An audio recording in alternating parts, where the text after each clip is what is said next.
Hola, bienvenidos y bienvenidas a esta Masterclass 1, la cual tiene por nombre Big Data e Inteligencia Artificial. Es el resultado de un esfuerzo denominado Telecientífica como parte de un conjunto de actividades que tengo pensado realizar para transmitir todos estos conocimientos y experiencias en el área de esta Masterclass. Todas estas experiencias y todos estos conocimientos, en mi caso particular, fueron adquiridos en la Escuela Next Educación de España, en conjunto con la Universidad Isabel I. La Universidad Isabel I es líder en educación a distancia en España a nivel de pregrado. Next Educación tiene modalidades de presencial, semipresencial y online. Y por otra parte, tenemos a la Fundación Carolina de España, la cual me otorgó una beca para realizar actividades de estancia corta postdoctoral en la Universidad Politécnica de Madrid en el año 2022. Por otra parte, me encuentro colaborando con la Escuela de Negocios OBS Business School de Barcelona en España para lo que denominamos un bootcamp en contenidos de infraestructuras de tecnologías de información para tres másters, el de inteligencia artificial, el de ciberseguridad y el de análisis de datos. También se iba a crear un máster en Big Data y ciencias de datos, lamentablemente no se pudo concretar por diversos factores. Sin embargo, estamos pendientes de crear este máster en España. En el caso de OBS Business School, inclusive en lengua inglesa a partir del año 2025. Quiero darle la bienvenida a todos los asistentes de diversas áreas. Esto es un área multidisciplinaria. Hay economistas, hay personas del área de salud, personas del área de ingeniería, etcétera. Y particularmente el profesor Vinod Kumar de la India, de la Universidad Slied, con quien he tenido la oportunidad de trabajar en otras áreas, no solamente en Big Data y Open Data, sino en telecomunicaciones desde hace aproximadamente 10 años. Welcome, Professor Vinod Kumar from India. I hope that you enjoy your participation on this masterclass. This is the first one of a set of future masters classes. Entonces, vamos a comenzar, primero que todo, definiendo cuáles son los puntos de esta masterclass. En primer lugar, hablaremos de qué es el Big Data, dónde se usa y qué herramientas se usan. Son los tres elementos básicos de esta masterclass. Para ello es necesario, ya que es un grupo multidisciplinario, definir algunos conceptos, como por ejemplo, eh, ¿qué es una base de datos? Los datos pueden estar organizados en una base de datos. Es un sistema organizado entonces que permite almacenar, gestionar y recuperar la información de manera eficiente. Y estas bases de datos pueden ser relacionales y no relacionales. Si son bases de datos relacionales o bases de datos SQL, es porque tenemos, por ejemplo, filas y columnas en esa base de datos. Si hablamos de bases de datos no relacionales o base de datos no SQL, es porque los datos no están organizados de esa manera. Hay un lenguaje muy, o digamos que es un estándar de facto, que es el SQL, el lenguaje de petición estructurado, que dio auge a todo el mundo, todo el área de los sistemas de información en base de datos, cuando hablamos de base de datos relacionales. Por otra parte, hay que definir lo que es un programa informático, ¿verdad? El programa informático es un conjunto de instrucciones y datos que se indican a una computadora para realizar tareas específicas. Es decir, hay conjuntos de instrucciones que se van a ejecutar sobre un conjunto de datos y ese conjunto de datos puede estar organizado en esa base de datos. Y los componentes de ese programa informático son el código fuente, que está escrito en algún lenguaje, puede ser orientado a objetos, no orientado a objetos, puede ser Python, Java, programación con Android, así como otros lenguajes que existen. C++, hay gran variedad de lenguajes. Y digamos, ese código fuente, digamos que hay dos tipos de procesos que se pueden realizar sobre el código fuente para que corran. están los interpretadores y los compiladores. El alcance de estos conceptos va más allá de esta masterclass, por supuesto, pero voy a comentar que Python es un lenguaje eh, no compilado, sino interpretado. Tenemos los algoritmos, que son el conjunto de pasos que se van a materializar con el código fuente. Tenemos los datos que pueden estar organizados en la base de datos o pueden estar disgregados. Y tenemos la interfaz de usuario que puede ser amigable o no amigable, dependiendo de la percepción. Y los metadatos son datos que describen a los datos. Por ejemplo, si tenemos un CD de música y leemos el contenido del CD, podemos ver en propiedades que tiene un formato determinado de audio o de video. Esos son los metadatos. ¿Qué es Big Data? Primero que todo, vamos a definirlo. Se refiere a un conjunto de datos, pero extremadamente grandes y complejos, que son difíciles de procesar y analizar utilizando las técnicas tradicionales. Estas restricciones son a nivel de procesamiento, a nivel de hardware, debido al procesador, debido a la memoria RAM dinámica, debido a la memoria RAM estática del disco duro, eh, y se generan grandes volúmenes. Eso es la primera característica que tenemos. Grandes volúmenes y provienen del Internet de las cosas, sensores, encuestas o cualquier otra fuente. A gran velocidad son datos variados que pueden ser de voz, video, puede ser de cualquier característica. Tenemos también, obviamente, una alta velocidad y esas velocidades se han incrementado con los años. También tenemos el, un valor en esos datos. Se dice, de hecho, que los datos son el petróleo del siglo XXI. Y también tenemos la veracidad que nos relaciona con el área de ciberseguridad. Es decir, necesitamos saber que esos datos son correctos y para eso existen mecanismos como por ejemplo las firmas digitales que permiten revisar la autenticidad de esos datos. Esas firmas digitales están estandarizadas a nivel internacional. La contraparte de Big Data es el Open Data, que se utiliza en el sector público. Como les comenté anteriormente, eh, el profesor Vino Kummer de la INTA y mi persona hemos trabajado en esa parte de Open Data y publicamos un artículo eh, donde se muestra cómo aplicarlo en el caso de Venezuela, para que en el futuro, en algún momento, se pueda implementar.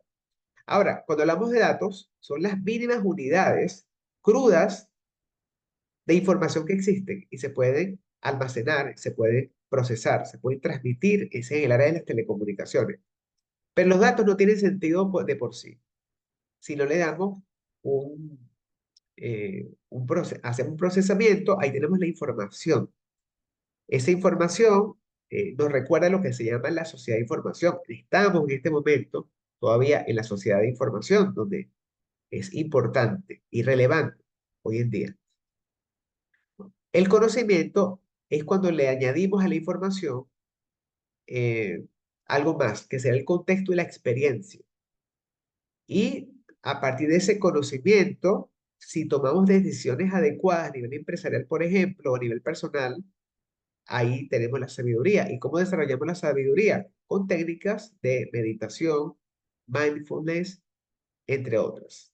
De tal manera de que esta es una jerarquía que se denomina DIKW y que sirve de base para el estudio de todos los sistemas de Big Data, desde lo que llamamos los datos crudos hasta las técnicas que se emplean para tomar decisiones. Aquí tenemos el análisis de datos, el conocimiento, información. En esta parte intermedia es donde está la inteligencia artificial. Entonces, ¿dónde se usa el Big Data? En la sanidad, por ejemplo, para predecir el estatus de una pandemia a nivel internacional. De hecho, se utilizó durante la pandemia del COVID-19, se utiliza para diagnosticar pacientes, para clasificar a qué enfermedad pertenece este conjunto de síntomas o para predecir el estado de una persona. Se utiliza en el área de finanzas para predecir cuál es el efecto de un modelo, de un escenario, por ejemplo. Cuando tenemos varios escenarios de finanzas y establecemos costos de acuerdo a esos escenarios, entonces podemos tomar la decisión de qué hacer. Tenemos recursos humanos porque podemos clasificar personas de acuerdo a un conjunto de clases posibles. También podemos predecir el comportamiento de un empleado en una organización o de una estructura organizacional, materializándolo a nivel de recursos humanos, quiero decir, para la escogencia de mejores candidatos.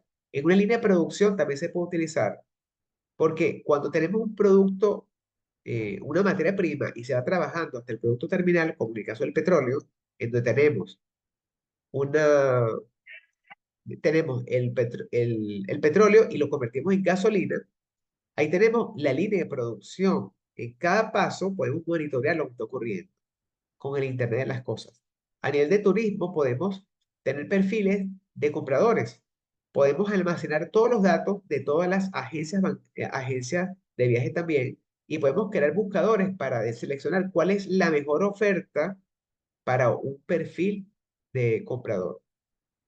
En telecomunicaciones se puede utilizar para predecir el comportamiento de una red de telecomunicaciones, sobre todo en los momentos en los cuales hay gran tráfico de datos. Cuando la gente ve sus redes de datos por noticias impactantes. Y para eso utilizamos las herramientas y los lenguajes. Prácticamente se habla mucho en Big Data, básicamente de Apache Hadoop y Apache Spark. Apache es una iniciativa de software libre para varios proyectos, algunos relacionados con Big Data, como el caso de Hadoop y Spark. Ellos se pueden correr dentro de un servidor o un computador con ciertas características o en un clúster, que es lo recomendable, porque cuando el número de datos es extremadamente grande, necesitamos un clúster. Sería un servidor que tiene el programa y los datos estarían distribuidos en los otros servidores. De tal manera de que estamos hablando de computación distribuida. Y hay un algoritmo muy famoso en el caso de Big Data que se llama MapReduce. MapReduce. Ese algoritmo permite a Hadoop hacer las acciones necesarias para clasificar, para predecir, agrupar y otras cosas de las que hablaré en unos minutos. La diferencia entre Hadoop y Spark es que Hadoop utiliza mucho los discos duros, es decir, la RAM estática, la memoria RAM estática, y Spark utiliza más que todo la memoria RAM dinámica y por eso es más rápido. Sin embargo, se pueden complementar. Por otra parte, existe la herramienta RStudio que, digamos, sirve para programar en un lenguaje que se denomina R, el cual tiene una fortaleza muy grande en la parte estadística. Se utiliza mucho en en el área científica y de hecho, en la tesis que realicé en la escuela Next Educación, en conjunto con mi compañera estadounidense venezolana, eh, Lindsay, se llama ella, y mi compañera República Dominicana, economista, que se llama, la apellido es Wilches, eh, mis compañeras y yo realizamos Bianca Wilches, se llama ella, realizamos un proyecto interesante en donde podemos crear un modelo predictivo del estado interno psicológico de las personas a partir de la, el patrón de consumo musical de la red. Es decir, si bajas canciones como Amazon Music o las bajas de Spotify o de SoundCloud, podemos predecir el estado interno de desorden mental de las personas, ¿no? Y ahí utilizamos, por ejemplo, el estudio. También se puede realizar actividades de Big Data con el programa Jupyter Notebook con el lenguaje Python, el cual posee una gran cantidad de librerías para inteligencia artificial y ciencia de datos y Big Data. Anaconda es un proyecto, es decir, es un programa, vamos a decirlo así, que tú puedes bajar y ahí puedes instalar lo que tú desees.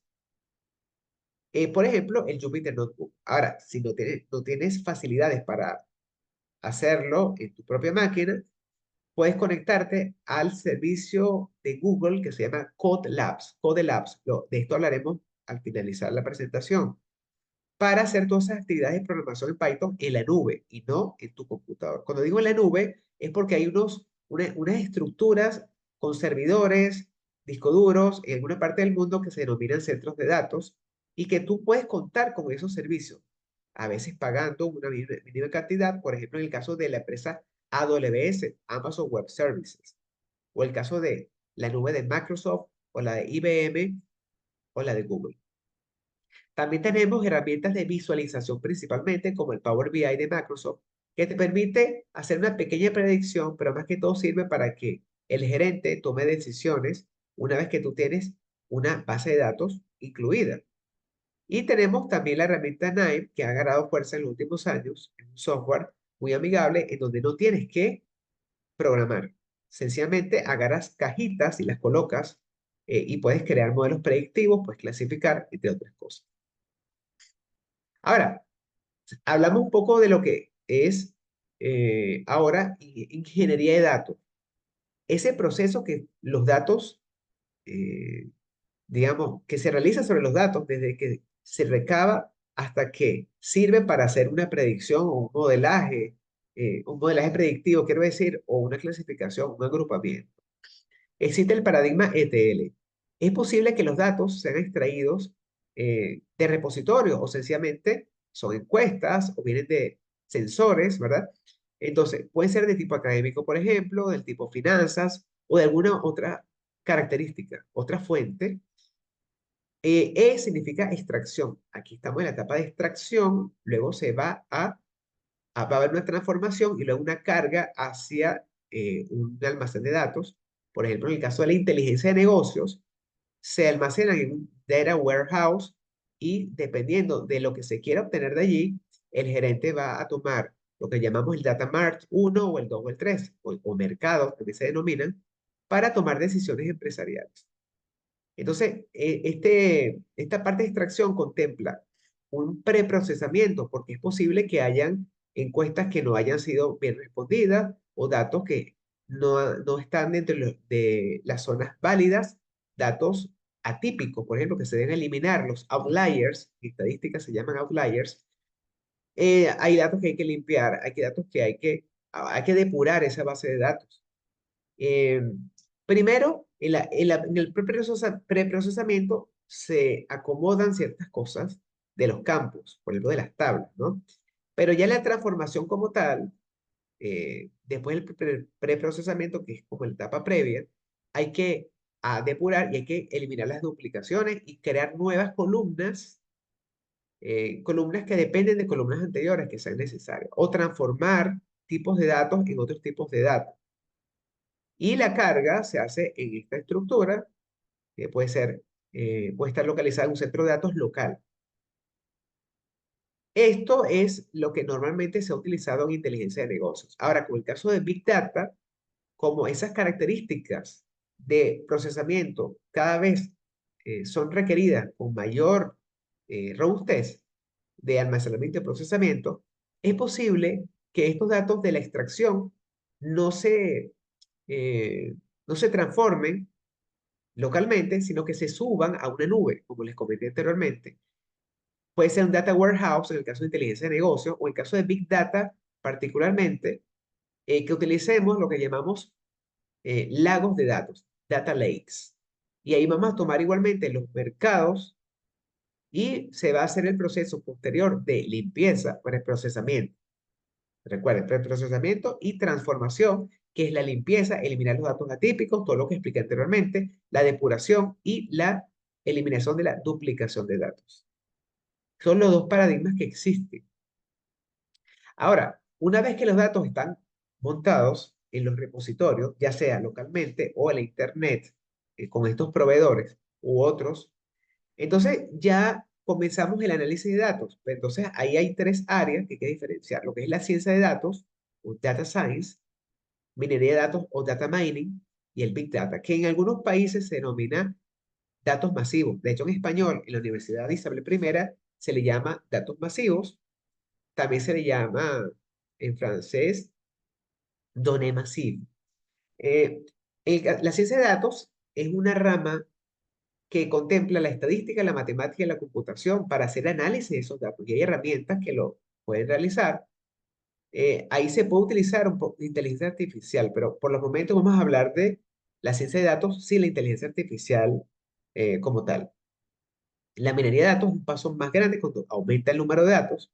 Hay herramientas que lo pueden realizar y en Big Data ya son volúmenes muy grandes, entre 4 y 7 terabytes por día, que solamente se realiza por parte de las redes sociales. Transacciones en línea, bancarias, por ejemplo, transacciones internacionales, dispositivos móviles que pueden realizar ciertas actividades en conjunto eh, con la Internet, con procesos, por ejemplo, traducción. Hay procesos de traducción en los celulares con las aplicaciones que no se hacen en el celular, sino que se conecta el celular con la aplicación en la nube, que tiene mayor capacidad de procesamiento. Sensores están presentes siempre cuando hablamos de Big Data. Y como dije anteriormente, la contraparte pública de Big Data es el Open Data, que permite relacionar el sector público con el privado, proveer transparencia, entre otras cosas. El Open Data, por ejemplo, se encarga de recabar datos de clima de una ciudad. España es uno de los países líderes en esto, igual que en Estados Unidos. Eh, Así como encuestas ciudadanas. ¿Ve? Y existen lo que llamamos las APIs, que son conjuntos de librerías que están disponibles en el caso de Open Data para que uno las utilice y acceda a esos repositorios con los programas que nosotros creamos. Nosotros podemos programar en Python y utilizar unas APIs, unas librerías que están disponibles para acceder a esos repositorios y hacer lo que nosotros queramos hacer. Eso se puede hacer, por ejemplo, con el caso de la empresa AWS, que tiene, eh, digamos, la posibilidad de uno almacenar datos en la nube y procesarlos, inclusive con inteligencia artificial. Por eso es necesario ahora hablar de inteligencia artificial, pero no quiero primero decir que el primer proyecto de Big Data en el mundo fue el proyecto Genoma, con el cual se decodificó el ADN de las personas para predecir una enfermedad. Ya la inteligencia artificial se utiliza entonces para el caso de Big Data porque son datos de mayor complejidad donde necesitamos mayor inteligencia y rapidez que la inteligencia artificial. El concepto de IBM es tecnologías que permiten que las computadoras simulen la inteligencia humana y las capacidades humanas de resolución de problemas. Sin embargo, este concepto se ha ampliado a inteligencia de la naturaleza. Por eso escuchamos hablar ahora de modelos bioinspirados, como por ejemplo los algoritmos genéticos, las partículas de gusano o swarm particles. Swarm particles es la traducción al inglés. O tenemos el problema de las hormigas, ¿no? Pues se pueden emular, como decía Leonardo da Vinci, todo lo que se asemeja a la naturaleza puede acercarse cada vez más a la perfección, por supuesto sin serla. La naturaleza es perfecta.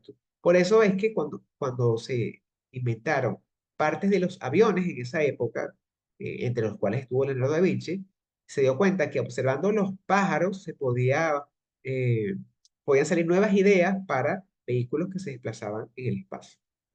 También tenemos el aprendizaje automático o el machine learning, eh, que es un conjunto de, digamos, técnicas para clasificar, predecir o agrupar. Cuando clasificamos es porque ya hay clases preestablecidas. Podemos predecir eh, variables que tienen estados no continuos, ¿no? O también podemos predecir variables continuas, utilizar predicciones para el precio de la gasolina, para el precio de una divisa, cuando hay un aumento por inflación. Tenemos el agrupamiento para crear esas clases. No nos damos cuenta cuáles son las clases. Hay que crear las clases primero para darnos cuenta cuál es la diferenciación de esos usuarios, por ejemplo, en un mercado, en el caso de la macroeconomía.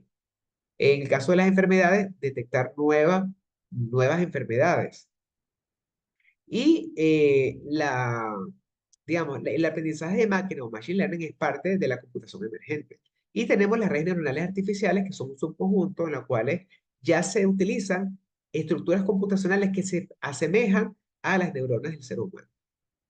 En el caso de Machine Learning podemos tener clasificaciones. Cuando hay variables de entrada, por ejemplo, podemos clasificar a una persona de acuerdo a tamaño, color de los ojos, características del cabello, cómo llenó unas encuestas, un conjunto de preguntas pueden ser parte de estas características y podemos tener un perfil de esa persona. Eso se usa en recursos humanos, por ejemplo. O si la persona ha comprado anteriormente, tenemos aquí características en una tienda de cuál fue la última vez que visitó la tienda o cuál fue el ticket de esa compra, de las compras anteriores, esas transacciones se pueden almacenar y se puede clasificar a un tipo de comprador. Entonces, se usa para nichos de mercado, como acabo de explicar, para presenciar una enfermedad. Por ejemplo, cada variable Y puede ser, te puede tener un resultado binario, 0 o 1, o puede ser un resultado categórico, es decir, si va a llover o no va a llover, eso puede depender de, de varias características del medio ambiente. Si está soleado o no está soleado, si hay alta temperatura, baja temperatura.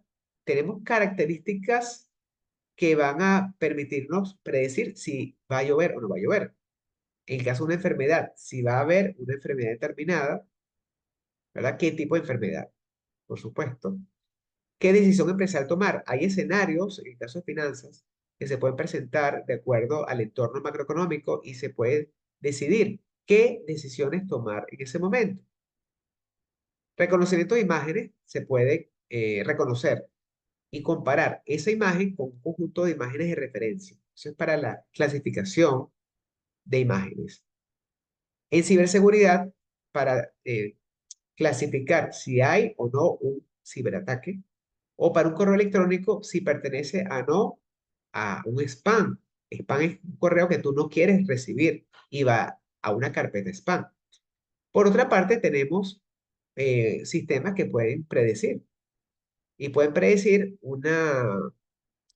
se puede modelar con una regresión lineal, con una línea recta. Por ejemplo, es posible que el precio de un producto con la inflación vaya aumentando en forma lineal, como una línea recta o como una exponencial o como una función cuadrática. Eso se puede realizar para el precio de un producto, predecir la distancia entre un coche y un transeúnte. Eso se utiliza en las ciudades inteligentes. Para el posicionamiento de un satélite, ¿dónde va a estar en un momento determinado el satélite o la cápsula espacial? En el caso de la empresa SpaceX, o un cohete de alguna nacionalidad. Movimiento de huracanes, eso se utiliza bastante para predecir cuál va a ser el movimiento de un huracán o de un tornado, aunque en el tornado es más difícil. Y para tú predecir, necesitas obviamente tener datos históricos. Para trading, puedes predecir el mercado bursátil, ¿verdad? Las bolsas o inclusive en las criptomonedas, que es un caso de Big Data bastante interesante, porque varían las características de esos datos a nivel de milisegundos hasta segundos. Entonces, de tal manera que vamos a tener siempre un error. En este segundo caso de las funciones continuas va a haber un error de predicción. Tenemos la predicción Y con este símbolo encima y el valor real de la salida. La idea es que este error sea el menor posible, pero sí, nunca va a ser cero, porque es imposible que el ser humano pueda predecir todos los eventos perfectamente. Siempre hay un margen de error. Eso es en el caso de Machine Learning, ¿verdad? Eh, por supuesto, Machine Learning tiene dentro el Deep Learning, ¿verdad? El aprendizaje, el aprendizaje de máquina o Machine Learning tiene adentro el aprendizaje profundo o Deep Learning. Pero vamos a continuar con el Machine Learning. Hay algoritmos supervisados y no supervisados. Con los supervisados es porque, como por ejemplo, si hay un punto A que es color rojo y un punto B color azul, este punto C se puede clasificar como A o B. Para eso habría que entrenar el modelo de Machine Learning para poder aplicarlo más adelante.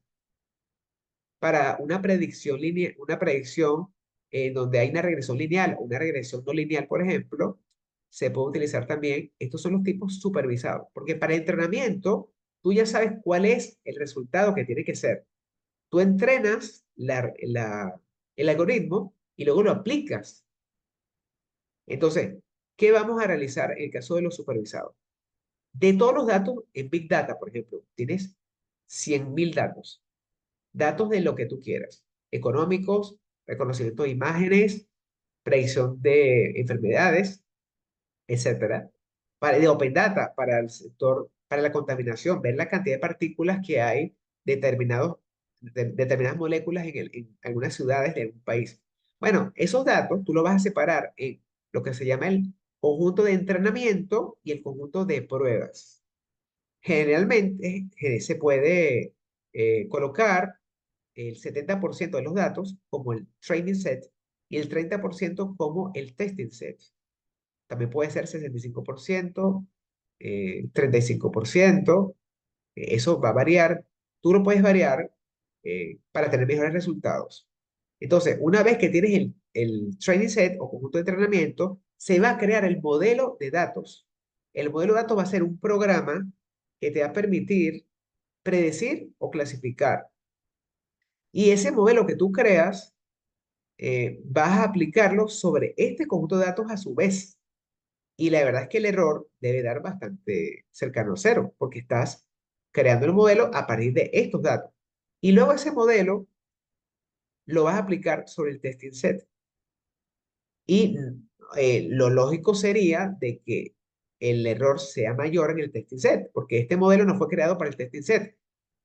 Tampoco puedes hacerlo, no puedes hacerlo ni muy estricto el modelo, ni muy extenso. Como las leyes no pueden ser muy amplias, pero tampoco tan restrictivas. Tiene que haber una pirámide, que es la constitución de un país, las leyes orgánicas, y así sucesivamente hasta llegar reglamentos, ¿verdad? Los reglamentos son los más específicos.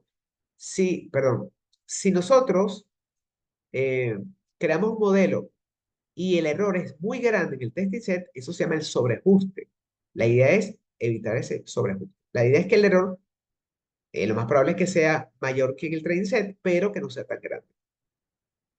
Y hay algoritmos o denominados no supervisados, en donde no hay conocimiento previo, sino que hay, digamos, no hay conocimientos previos de predicción y clasificación. Sencillamente nosotros vamos a decidir cuáles son estos grupos. Ahí detectamos cuáles son las clases. En el caso de abandono estudiantil, podemos detectar perfiles de estudiantes que no nos habíamos dado cuenta. Entonces, en los supervisados tenemos algoritmos como regresión logística, árboles de decisión, KNN, inclusive hay uno que se llama Random Forest, que es un grupo de árboles, porque puede ser que un árbol se utilice, pero cuando tienes varios árboles trabajando de forma simultánea, puedes tener mejores resultados, pero hay más gasto computacional. El K-means y el DB-scan son algoritmos que se utilizan para estas actividades. Realmente el K-means ha sido el más utilizado y el que hemos empleado, por ejemplo, en mi caso particular, en el área de telecomunicaciones, en los proyectos que he realizado con el profesor Vino Kumar, quien se encuentra en este momento conectado, ¿ok? A esta conferencia en español, aprendiendo español con nosotros. Eh, Realmente es interesante los grupos multidisciplinarios de varios países. Y en el caso de Deep Learning, que es un subconjunto del aprendizaje de máquina, tenemos que hablar de la neurona biológica, porque la red neuronal artificial se conforma por varias neuronas que son de varios tipos. La neurona biológica contiene las dendritas por donde entran los pulsos eléctricos y pasan a través del axón y se activa o no se activa la neurona de acuerdo a estos niveles de corriente eléctrica. Eso se puede emular con esta estructura computacional en donde tenemos unas entradas desde X1 hasta X sub n con unos pesos sinápticos. La sinapsis es lo que conecta esta neurona con la siguiente. Es una unión electroquímica, no es una unión física, sino electroquímica. Y este axón tiene un aislante de paso que, digamos, lo permite que esa corriente eléctrica pase sin disiparse tanto. Eso es lo que llamamos la mielina y fue descubierta por el venezolano Fernando Fernández Morán, venezolano, que fue el creador del Instituto Venezolano de Investigaciones Científicas hace muchos años. Entonces, aquí tenemos que multiplicar x1 por w1, x2 por w2, xn, y así sucesivamente hasta xn por wn, y vamos a sumar estos productos y vamos a añadirle lo que llamamos el sesgo o el bias. Esto que sale de aquí, ese resultado, puede ser menor que cero o mayor que cero. Si es menor que cero, la salida va a ser cero, no está activada la neurona. Si es mayor que cero, el resultado es uno, está activada la neurona. Pero esta función puede ser más suave, no tiene por qué ser un escalón. Puede ser más suave como una sigmoide, que es la más utilizada, o una tangente hiperbólica, que también se puede trabajar con eso. Y puedes tener capas de redes neuronales. Una neurona, la más sencilla, es el perceptrón multicapa, que estaría presente en una capa, una primera capa de entrada, hay una capa de salida, tenemos una variable de salida, y puedes tener varias capas, perdón, intermedias, ocultas se denominan. Mientras más capas ocultas, mayor complejidad en el procesamiento, pero se utilizan mucho en el reconocimiento facial. Esas son las convolucionadas, que se utilizan en las cámaras inteligentes. También tenemos las redes neuronales recurrentes, en donde una salida depende también de una entrada o de la entrada de otra neurona que está en la misma capa. Y tenemos las redes generativas adversarias que se emplean para sintetizar. Eso se emplea en el chat GPT, por ejemplo, en la inteligencia artificial generativa, inclusive en el procesamiento del lenguaje natural para síntesis de voz a partir de un texto. De tal manera de que estas son las bases de las redes neuronales artificiales y con esto concluimos la parte teórica. Estas son mis cuentas en las redes sociales eh, con las cuales, bueno, podemos mantenernos en contacto. Esta grabación va a quedar en mi canal YouTube. Entonces vamos a la parte práctica. Inicialmente les tengo aquí un, un caso de estudio, es el caso con el programa RStudio. Tenemos un dataset que fue el resultado de una encuesta estudiantil aplicado en la Universidad Politécnica de Madrid en estudiantes de ingeniería en telecomunicaciones de varias menciones. Por ejemplo, sonido de imagen, telemática, sistema de telecomunicaciones, o inclusive grado doble, que es de 4 años en vez de 3 años. Y aquí tenemos preguntas que se hicieron, por ejemplo, edad, género, estudiantes de la universidad, más que todo de segundo año de la carrera de Ingeniería de Telecomunicaciones con estas menciones. Entonces, ¿de qué centro proviene el bachillerato? Si es privado, público, concertado, que es uno intermedio, si tuvo no beca, cuál fue el tipo de bachillerato que tuvo, ciencia y tecnología o uno más humanista. ¿Cuál fue si tuvo intención de abandonar la carrera en algún momento? Algunos respondieron sí, otros no.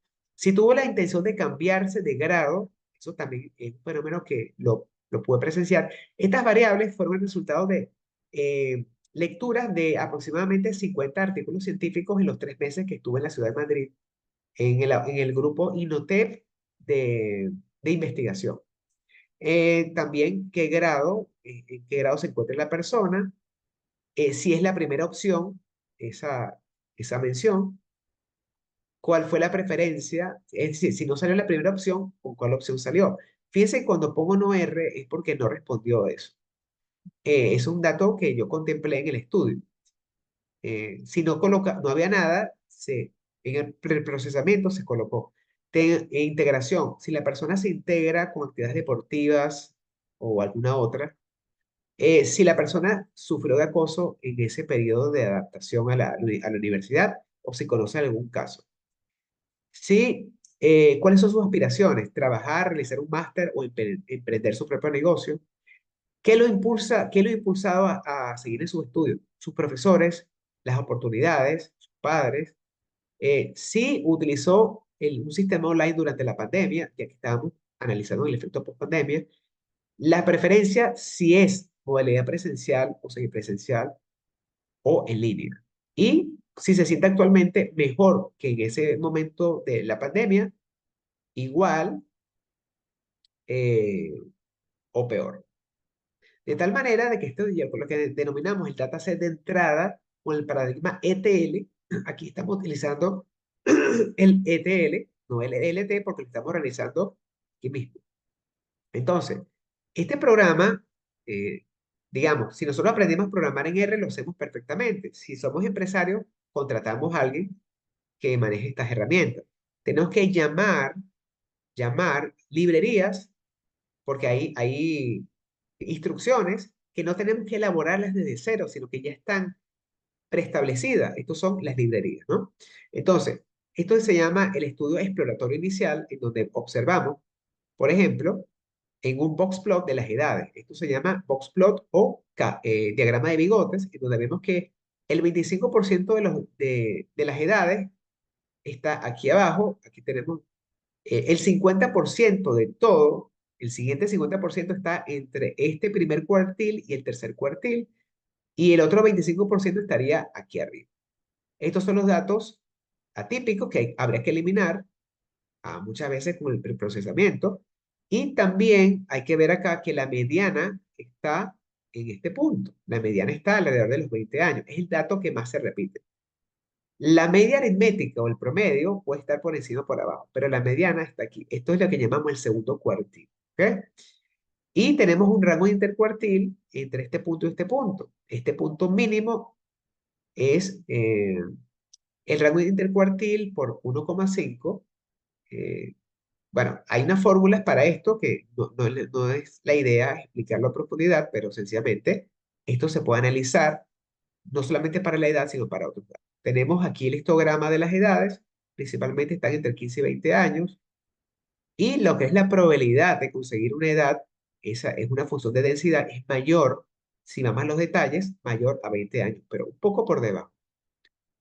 De hecho, en este estudio exploratorio, nosotros también realizamos, eh, aquí tenemos la tabla, los tipos de datos. Por ejemplo, la edad es un tipo entero, pero los otros tipos de datos son conjuntos de caracteres. Aquí está el valor mínimo, el máximo, la mediana, el primer cuartil, el tercer cuartil y la media aritmética que está por encima de la mediana. Estos son términos estadísticos. También nosotros pudimos ver en ese estudio que eh, si clasificamos en masculino y femenino, el género no representa realmente un factor influyente en el abandono estudiantil. Eso se puede ver estadísticamente con este valor que se llama p-value, con un valor superior a 0,05.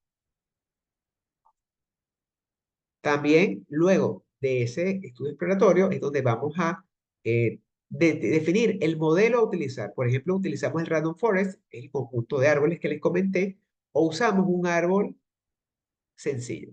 Si utilizamos un árbol sencillo de decisión, este conjunto de instrucciones te va a permitir tener lo que voy a mostrar acá.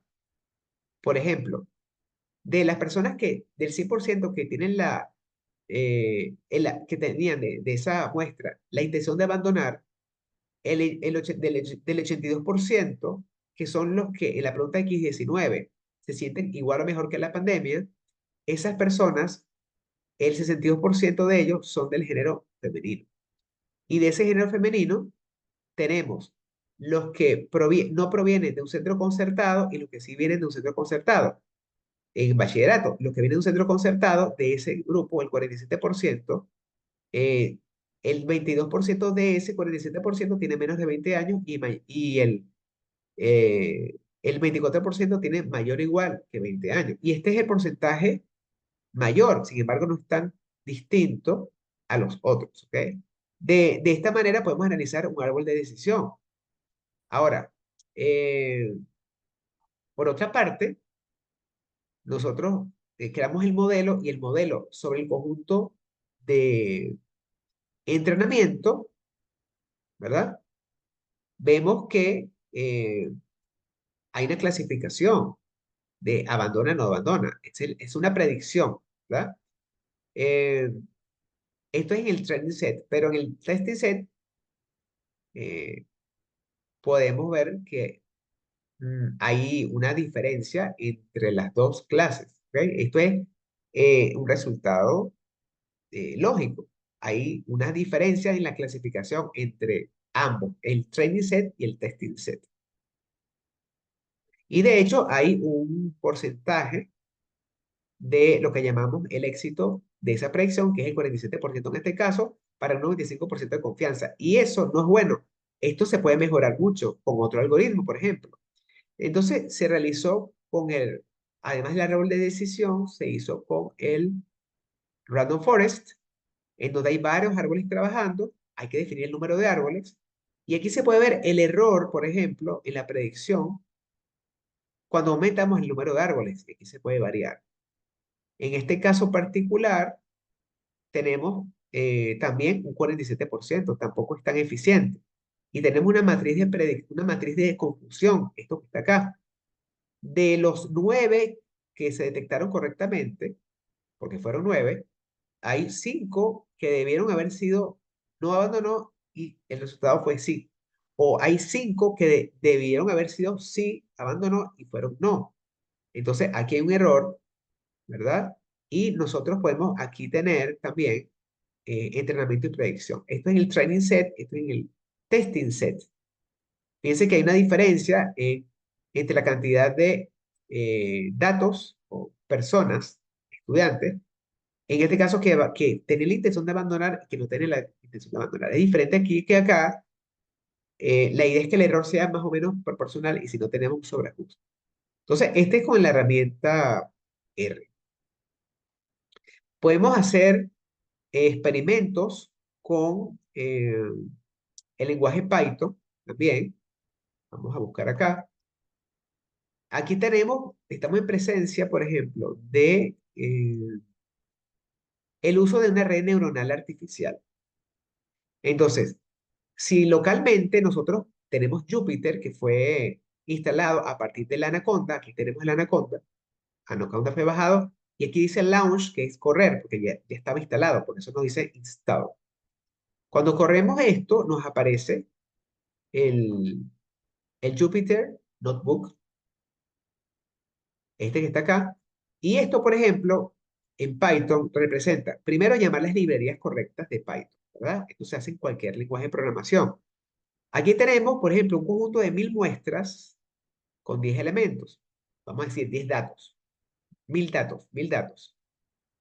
Pero esto es lo que llamamos a partir de estos X-train, salieron los Y-train. Aquí hay una función matemática para pasar de aquí para acá. Esto puede ser grado centígrado y grado Fahrenheit para pasar de centígrado a Fahrenheit o viceversa.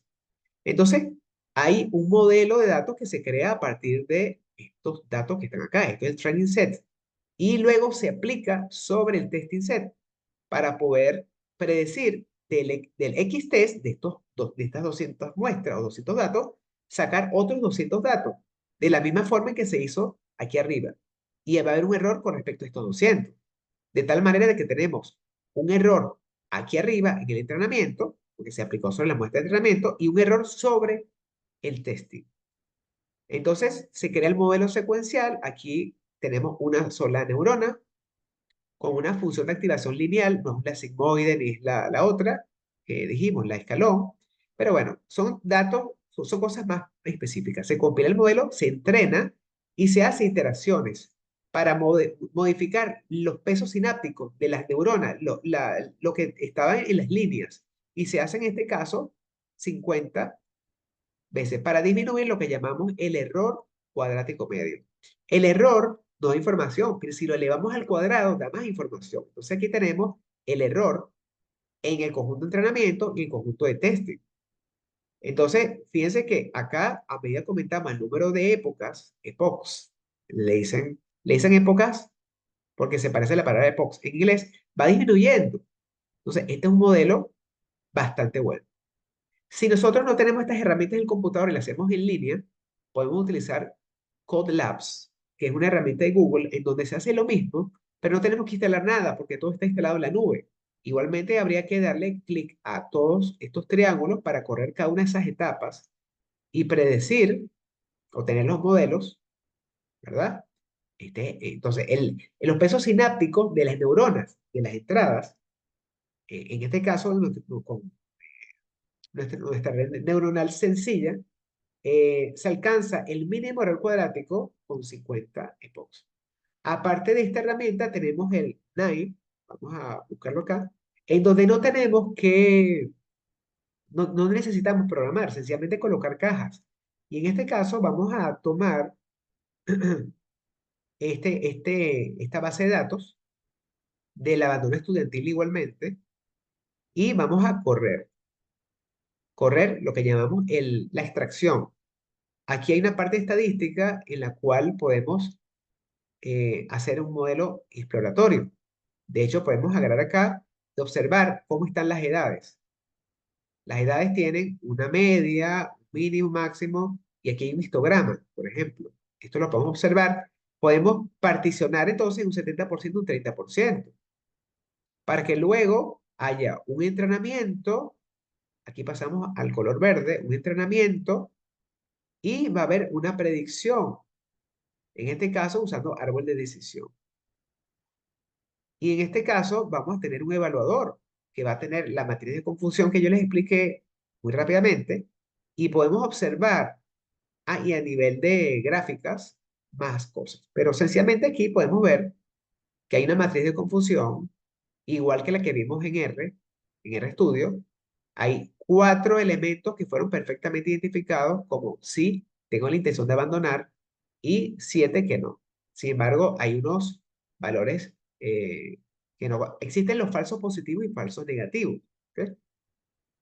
Además de esto, existe la herramienta Power BI, que es para visualización.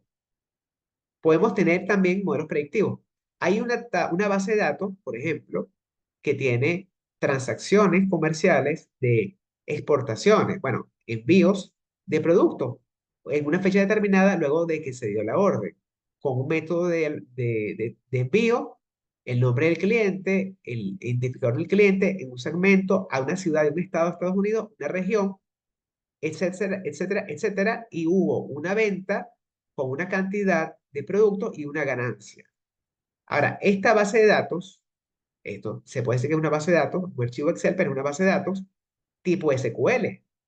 Entonces, lo que se hace acá es, en el Power BI, es llamar al documento de muchas maneras, se pueden llamar, y lo que se hizo fue dividir en lo que llamamos las dimensiones.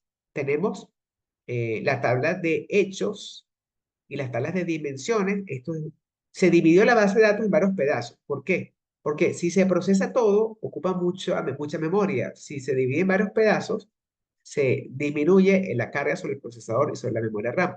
Entonces, tenemos la dimensión clientes, producto, el calendario, las órdenes, y se pueden inclusive crear nuevas tablas,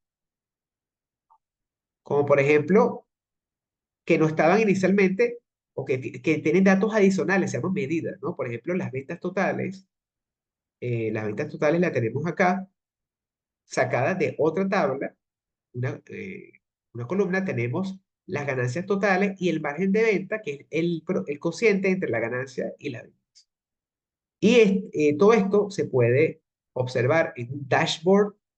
Aquí tenemos, por ejemplo, por región de Estados Unidos, que en este caso, por trimestres, años, meses, en este caso en el año 2019, podemos observar cómo en la región central de Estados Unidos, en los estados de Illinois, Indiana, Iowa, Kansas, Michigan, Minnesota, Missouri, etcétera, tenemos cuáles fueron en cada estado las ventas totales. Esto se puede hacer porque al lado derecho, cuando tenemos una dimensión, se puede crear lo que llamamos las jerarquías.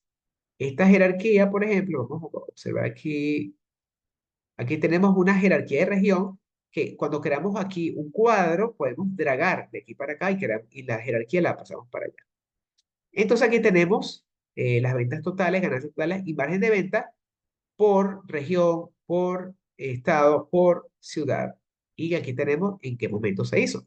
Y adicionalmente se puede tener perdón, vamos a tomar acá nuevamente, un modelo predictivo, se puede tener, vamos a ver si podemos hacerle doble clic, un pronóstico, por ejemplo, ventas totales. Esto es una regresión lineal. Nosotros no podemos crear este modelo, ya lo tiene preestablecido, pero sirve para que un gerente tome decisiones.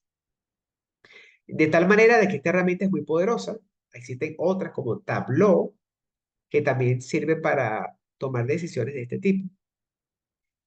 De tal manera que se pueden hacer muchas cosas con esto. Y con esto concluimos nuestra masterclass. Espero que les haya gustado bastante todo lo que se pudo conversar. Estoy a la orden y recuerden que hay un regalo que les tengo. Por el precio de $2, exceptuando PayPal y Zinli, que tiene un valor de $4, pueden adquirir el PDF y el ebook de esta presentación con detalles mayores y la presentación. Cualquier cosa, estoy a sus servicios por el privado. Muchas gracias por asistir. Vamos a terminar. Estamos en contacto.